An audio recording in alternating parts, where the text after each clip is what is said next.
ಇವತ್ತಿನ ವಿಡಿಯೋದಲ್ಲಿ ನಾನು 4 ರೀತಿಯ ಲಂಚ್ ಬಾಕ್ಸ್ ರೆಸಿಪಿನ ಮಾಡಿ ತೋರಿಸ್ತಾ ಇದ್ದೀನಿ. ಎಲ್ರಿಗೂ ನಮಸ್ಕಾರ, welcome back my YouTube channel. ಸ್ನೇಹಿತರೆ, ಎಲ್ಲರೂ ಹೇಗಿದ್ದೀರಾ? ನಾನು ಚೆನ್ನಾಗಿದ್ದೀನಿ. ನಾನು ರೇಖಾ.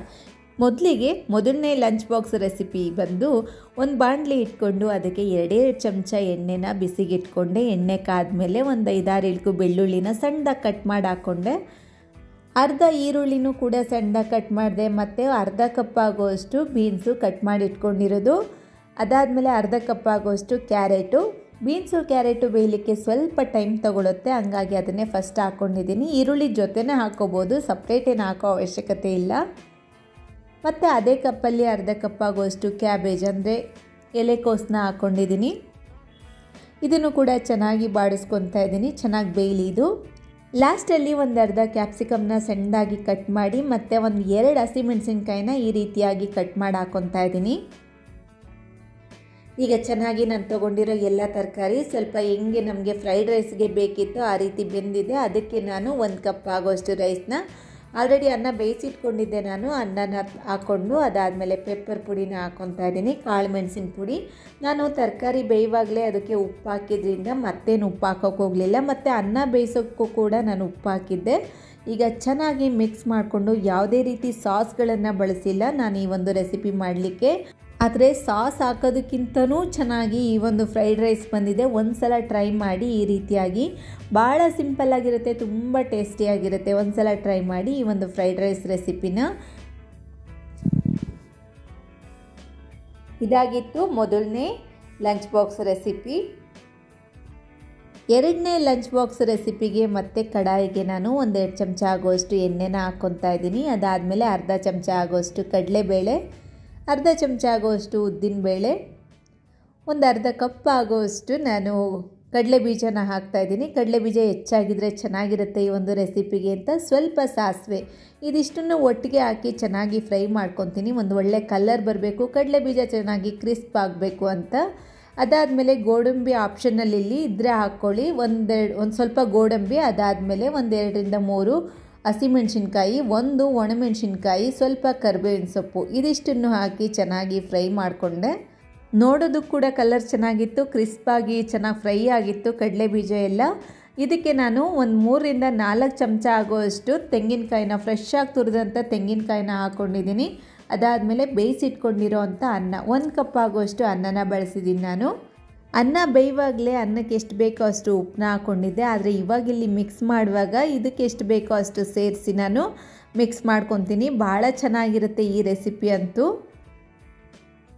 ಈಗ ಚೆನ್ನಾಗಿ ಮಿಕ್ಸ್ ಮಾಡಿಕೊಂಡ್ರೆ ಸಾಕು, ಬೇಯಿಸೋ ಅಂಥ ಅವಶ್ಯಕತೆ ಏನಿಲ್ಲ. ಒಂದು ಒಳ್ಳೆ ಮಿಕ್ಸ್ ಕೊಟ್ಟರೆ ಸಾಕು, ಈ ಒಂದು ರೆಸಿಪಿ ರೆಡಿಯಾಗುತ್ತೆ.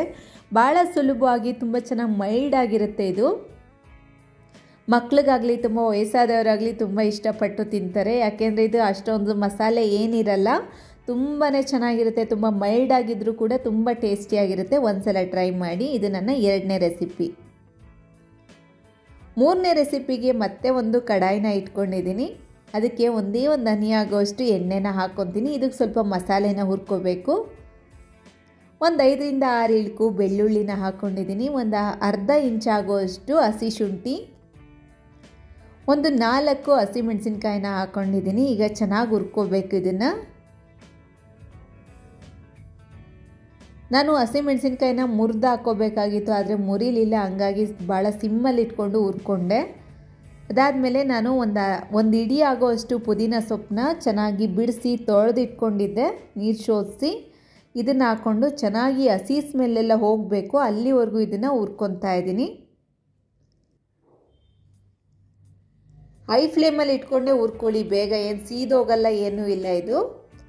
ಈಗ ಚೆನ್ನಾಗಿದು ಒಂದು ಚೆನ್ನಾಗಿ ಹುರಿದಿದ್ದಾಯ್ತಲ್ವ. ಇದಕ್ಕೆ ನಾನು ಸ್ವಲ್ಪ ಕೊತ್ತಂಬರಿ ಸೊಪ್ಪನ್ನ ಹಾಕಿ ಸ್ಟವ್ನ ಆಫ್ ಮಾಡಿಕೊಂಡು, ಈ ಒಲೆ ಕಾವಲ್ಲೇ, ನಮಗೆ ಈ ಬಾಣಲಿ ಕಾವಲ್ಲೇ ಈ ಕೊತ್ತಂಬರಿ ಸೊಪ್ಪು ಕೂಡ ಫ್ರೈ ಆಗುತ್ತೆ. ಈಗ ಇದನ್ನು ಚೆನ್ನಾಗಿ ತಣ್ಣಗಾದ್ಮೇಲೆ ನಾನು ರುಬ್ಕೊತಾ ಇದ್ದೀನಿ. ಈ ಹುರಿದಿರೋಂಥ ಈ ಎಲ್ಲ ಮಸಾಲೆನ ಹಾಕ್ಕೊಂಡು ಸ್ವಲ್ಪ ನೀರನ್ನ ಹಾಕ್ಕೊಂಡು ಇದನ್ನು ಚೆನ್ನಾಗಿ ರುಬ್ಕೋಬೇಕಾಗುತ್ತೆ. ಈ ಮಸಾಲೆನ ಎಷ್ಟು ಚೆನ್ನಾಗಿ ನೀವು ರುಬ್ಕೊತೀರಾ ಅಷ್ಟು ಟೇಸ್ಟಿಯಾಗಿ ಬರುತ್ತೆ ಈ ಒಂದು ರೈಸು.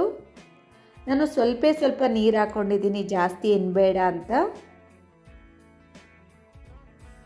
ಈ ಮಸಾಲೆನ ರುಬ್ಕೊಂಡಿದ್ದಾಯಿತು ಸೈಡಲ್ಲಿರಲಿ. ಈಗ ಅದೇ ಬಾಣಲಿಗೆ ನಾನು 2 ಚಮಚ ಆಗುವಷ್ಟು ಎಣ್ಣೆನ ಹಾಕ್ಕೊಂಡಿದ್ದೀನಿ. ಎಣ್ಣೆ ಬಿಸಿ ಆದ ತಕ್ಷಣ ಇಲ್ಲಿ ಎಲ್ಲ ಕಡಾ ಮಸಾಲೆನ ಬಳಸ್ತಾ ಇದ್ದೀನಿ. ಚಕ್ಕೆ, ಲವಂಗ, ಏಲಕ್ಕಿ ಮತ್ತು 1 ಚಕ್ರ ಮೊಗ್ಗನ್ನ ಬಳಸ್ತಾ ಇದ್ದೀನಿ. ಅರ್ಧ ಚಮಚ ಆಗುವಷ್ಟು ಕಡಲೆಬೇಳೆ, ಅರ್ಧ ಚಮಚ ಆಗುವಷ್ಟು ಉದ್ದಿನಬೇಳೆನ ಹಾಕ್ಕೊಂಡಿದ್ದೀನಿ. ನಿಮಗೆ ಬೇಕಂದರೆ ಕಡಲೆ ಬೀಜ ಮತ್ತು ಗೋಡಂಬಿ ಕೂಡ ಬಳಸ್ಕೋಬೋದು. ಇದಕ್ಕೆ ತುಂಬಾ ಚೆನ್ನಾಗಿರುತ್ತೆ. ಮತ್ತು ಒಂದು ಅರ್ಧ ಚಮಚ ಆಗುವಷ್ಟು ಜೀರಿಗೆನ ಹಾಕಿ ಮಸಾಲೆನ ಚೆನ್ನಾಗಿ ಇದನ್ನು ಹುರ್ಕೊತೀನಿ.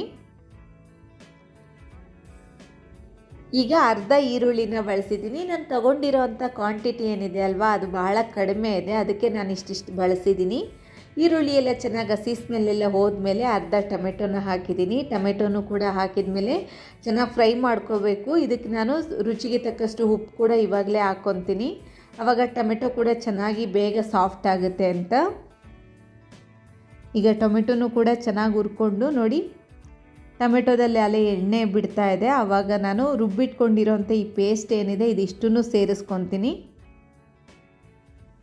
ಈ ಪೇಸ್ಟಲ್ಲಿ ನೀವು ಇದನ್ನೊಂದು ಸ್ವಲ್ಪ ಉಪ್ಪಾಕಿ ರುಬ್ಬಿಟ್ರೆ ಇದೊಂಥರ ಚಟ್ನಿ ಥರ ಅಷ್ಟು ಚೆನ್ನಾಗಿರುತ್ತೆ, ಭಾಳ ರುಚಿಯಾಗಿರುತ್ತೆ. ಒಂದು ಸಲ ಟ್ರೈ ಮಾಡಿ ಈ ರೆಸಿಪಿನ. ಇದಕ್ಕೂ ಕೂಡ ಅಷ್ಟೇ ಬೇಯಿಸಿಟ್ಕೊಂಡಿರೋ ಅಂಥ ಅನ್ನನ ಹಾಕ್ಕೊಂಡು ಇವಾಗ ಚೆನ್ನಾಗಿ ಇದನ್ನು ಮಿಕ್ಸ್ ಮಾಡ್ತೀನಿ. ಒಳ್ಳೆ ಫ್ಲೇವರ್ಫುಲ್ ಆದಂಥ ಒಂದು ಪುದೀನ ರೈಸ್ ರೆಡಿ ಆಗುತ್ತೆ. ನಿಜವಾಗ್ಲೂ ಇದು ನೋಡೋಕ್ಕೆ ಎಷ್ಟು ಸಿಂಪಲ್ ಆಗಿದೆಯೋ ತಿನ್ನೋದಕ್ಕೆ ಅಷ್ಟೇ ಟೇಸ್ಟಿಯಾಗಿರುತ್ತೆ. ಇದಕ್ಕೆ ಯಾವುದೇ ರೀತಿಯಾದಂಥ ಮೊಸರು ರಾಯ್ತ ಏನೂ ಬೇಕಾಗಲ್ಲ, ತುಂಬಾ ಚೆನ್ನಾಗಿರುತ್ತೆ. ಒಂದು ಸಲ ಟ್ರೈ ಮಾಡಿ. ಇದು ನನ್ನ 3ನೇ ರೆಸಿಪಿ. ಭಾಳ ಚೆನ್ನಾಗಿ ಬಂದಿತ್ತಿದಂತೂ. 4ನೇ ರೆಸಿಪಿ ಮಾಡಲಿಕ್ಕೆ ನಾನಿಲ್ಲಿ ಒಂದು ಮಿಕ್ಸಿ ಜಾರ್ಗೆ ಒಂದು 3 ಚಮಚ ಆಗೋಷ್ಟು ತೆಂಗಿನಕಾಯಿ ತುರಿನ ಹಾಕ್ಕೊತಾ ಇದ್ದೀನಿ. ಫ್ರೆಶ್ ಆಗಿ ತುರಿದಂಥ ತೆಂಗಿನಕಾಯಿ ತುರಿ ಭಾಳ ಚೆನ್ನಾಗಿರುತ್ತೆ.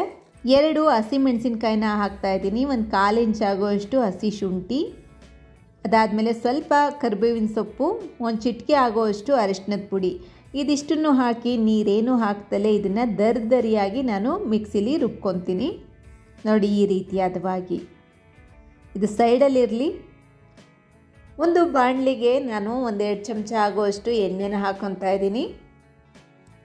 ಎಣ್ಣೆ ಬಿಸಿಯಾದ ತಕ್ಷಣ ಸಾಸಿವೆ, ಇದಕ್ಕೂ ಕೂಡ ಒಂದು ಅರ್ಧ ಈರುಳ್ಳಿನ ಹಾಕ್ಕೊಂಡಿದ್ದೀನಿ. 1 ಹಸಿಮೆಣಸಿನ್ಕಾಯಿ, ಖಾರ ಸ್ವಲ್ಪ ಕಡಿಮೆ ಇದೆ ಅದಕ್ಕೆ ಒಂದು ಹಾಕ್ಕೊಂಡಿದ್ದೀನಿ. ಅದಾದಮೇಲೆ ಕರಿಬೇವಿನ ಸೊಪ್ಪು, ಇದಿಷ್ಟು ಚೆನ್ನಾಗಿ ಫ್ರೈ ಮಾಡ್ಕೋಬೇಕು, ಹಸಿ ಸ್ಮೆಲ್ಲೆಲ್ಲ ಹೋಗಂಗೆ. ಅದಾದಮೇಲೆ ಅರ್ಧ ಕ್ಯಾಪ್ಸಿಕಮ್ನ ತಗೊಂಡಿದ್ದೀನಿ ನಾನು. ಈ ಕ್ಯಾಪ್ಸಿಕಮ್ನು ಕೂಡ ಅಷ್ಟೇ, ಇದೇನು ಬೆಂದೋಗೋದೇನು ಬೇಡ, ಕ್ರಂಚಿನೆಸ್ ನಮ್ಗೆ ಹಾಗೆ ಇರಲಿ. ಸ್ವಲ್ಪ ಹೈ ಫ್ಲೇಮಲ್ಲಿ ಇಟ್ಕೊಂಡು ಈ ಥರ ಹುರ್ಕೋಬೇಕಾಗತ್ತೆ. ಇದಕ್ಕೆ ನಾನಿವಾಗ ರುಚಿಗೆ ತಕ್ಕಷ್ಟು ಉಪ್ಪು ಕೂಡ ಹಾಕ್ತಾಯಿದ್ದೀನಿ.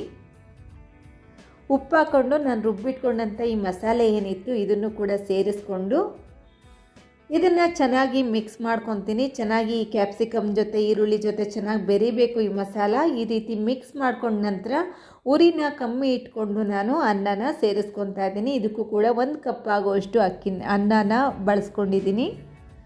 ಅದಾದಮೇಲೆ ಲಾಸ್ಟಲ್ಲಿ ಸ್ಟವ್ನ ಆಫ್ ಮಾಡಿ ನಾನು ನಿಂಬೆ ರಸನ ಹಿಂಡ್ಕೊತಾ ಇದ್ದೀನಿ. ಭಾಳ ಅಂದರೆ ಭಾಳ ಚೆನ್ನಾಗಿರುತ್ತೆ. ತುಂಬ ಸಿಂಪಲ್ ರೆಸಿಪಿಗಳು ನಾನು ತೋರಿಸಿರೋದು, ತುಂಬಾ ಟೇಸ್ಟಿಯಾಗಿದೆ. ನೀವು ಬಿಸಿಯಾಗಿ ಅನ್ನ ಮಾಡ್ಕೊಳ್ಳೋಕ್ಕಾಗಲಿಲ್ಲ ಅಂದರೆ ತಂಗ್ಳನ್ನ ಉಳಿದ್ರೂ ಕೂಡ ಈ ರೆಸಿಪಿನ ಟ್ರೈ ಮಾಡಿ, ಖಂಡಿತ ಟ್ರೈ ಮಾಡಿ ಅಂತ ಹೇಳ್ತೀನಿ. ನಾನು ಇದೆಲ್ಲ ರೆಸಿಪಿನ ಇವತ್ತು ನನ್ನ ಊರಿಂದ ನನ್ನ ಕಸಿನ್ ಸಿಸ್ಟರ್ಸ್ ಬಂದಿದ್ದರು, ಅವ್ರಿಗೆಲ್ಲ ಲಂಚ್ ಬಾಕ್ಸ್ ಆಗಿ ಮಾಡ್ತಾಯಿದ್ದೀನಿ. ನೋಡಿ ಎಲ್ಲ ಲಂಚ್ ಬಾಕ್ಸ್ದು ನಾನು ಪ್ಯಾಕ್ ಮಾಡಿಟ್ಟಿದ್ದೀನಿ, ಅವರೆಲ್ಲ ಆಫೀಸಿಗೆ ತಗೊಂಡೋಗ್ತಾರೆ ಅಂತ. ಈ ವಿಡಿಯೋ ಇಷ್ಟ ಆದರೆ ಒಂದು ಲೈಕ್ ಮಾಡಿ, ಶೇರ್ ಮಾಡಿ, ಕಮೆಂಟ್ ಮಾಡಿ, ಪ್ಲೀಸ್ ಸಬ್ಸ್ಕ್ರೈಬ್ ಆಗಿ.